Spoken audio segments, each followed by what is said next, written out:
Hello, ebana mambo vipi Tanzania? Ebana mambo vipi mwana Universe? Mimi naitwa Mr. Mzawa. Sasa ushawahi kusikia kuhusiana na mtu anaitwa Tito GM? Kama wewe ni mfuatiliaji wa mitandao ya kijamii hususan kwenye Facebook pamoja na TikTok, kuna mtu anaitwa Tito GM. Sasa kutokana na kila ambacho amekifanya Tito GM, ameonekana kufanya poa sana. Kwa maana leo sisi kama Mzawa tumeamua kumtafuta Tito GM, tuongee naye. Tito GM ni nani na anapatikana wapi? Kuna mambo mengi sana ambayo nitamuuliza Tito GM, lakini pia wewe kama utakuwa na swali la kumuuliza, naomba drop comment pale, tumekuachia wazi uwanja wa comment. Nitaenda kuzungumza na Tito, baada ya hapo tutaona kipi ambacho kinafuata. Tito mwenyewe huyu hapa. Ebana mambo vipi Tito? Safi tu. Harakati vipi za content creating nini? Mambo yako vizuri. Mambo yako vizuri. Naona kimbiza sana bwana. Kama kawaida. Mdogo mdogo. Mki anacha uwanja. Umejaliwa.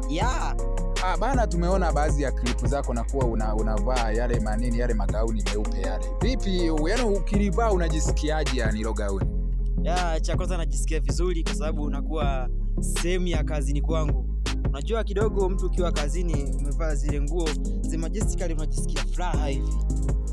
Mbona unavaa gauni ndugu yangu, unajisikiaje furaha umevaa gauni yani?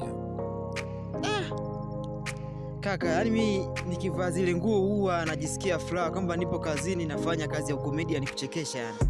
Kuna klipu moja hivi likimbia, kama sikosei nilipita katika mitandao nikakutana na klipu na mvutavuta demo na mlazimisha umpeleke ndani nini. Unaikumbuka hiyo klipu? Naikumbuka.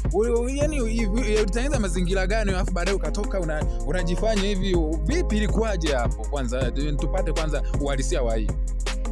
Story ndefu, ndivyo muingiza mule ndani yule mdada. Nikafanya kweli, lakini ilikuwa bahati mbaya. Nilifanya kweli lakini. Mtazamaji, huyu ni Tito huyu. Kwa sije ukaona mtu anamchukua, anamweka ndani unajua anaigiza. Kwa kweli ulifanya? Nilimnyandua. Jamani mnyandua bwana. Sawa bana, lakini unafanya poa sana. Tumejaribu kufuatia sana katika mitandao ya kijamii na tunaona watu kweli content wanaziangalia, kuna likes za kutosha. Una matarajio yapi katika zile content ambazo unaziandaa? Kwanza matarajio yangu ni kuandaa kitu kizuri kimfikie mtazamaji na ajifunze kitu fulani kutoka katika content zangu, kwa sababu mimi nafanya kwa mantiki kubwa, nikimaanisha kwamba hivyo vitu vipo katika jamii na vinaendelea kutokea. Sawa, kuna watu wanaitwa ma-influencer. Unajua katika kitu ambacho mtu anataka kukifanya kuna ma-influencer, kwamba mimi nataka nifanye hiki kitu kwa sababu fulani anakifanya, au nataka nifanye hiki kitu kwa sababu nimeona fulani anafanya poa. Sasa mimi nataka nijue wewe umeingia mle kwa kushinikizwa kuwa content creator, au kuna mtu umemuona anafanya vizuri